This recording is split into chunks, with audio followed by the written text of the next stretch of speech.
fact, that's where Alcatraz got its name. The Spanish named the island after the pelicans, Los Alcatrazes. The U.S. Army decided Alcatraz Island was the perfect place for a fort to defend the bay from invaders. But this cold, gloomy rock was such an unpleasant place that they changed their minds. It was now the perfect place for military prison, and eventually a federal penitentiary.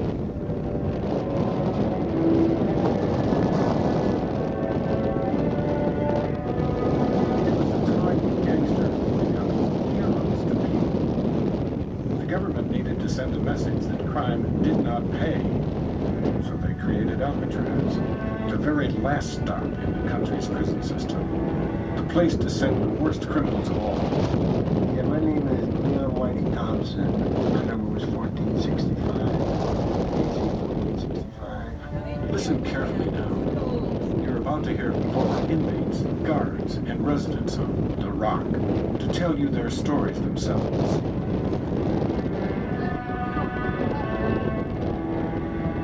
I was a man that had total hatred in them days. I hated anything that walked or crawled on this earth.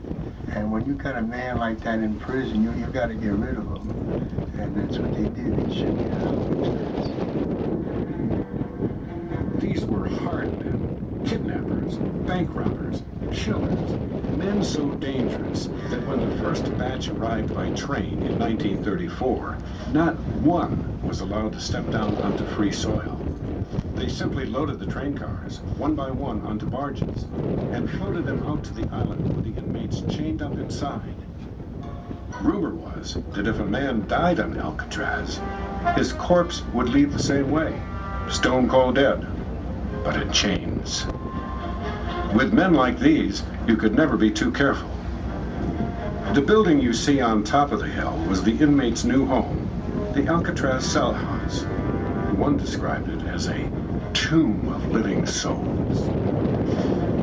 Some would stay for a year, others for 20 or 25 years or more.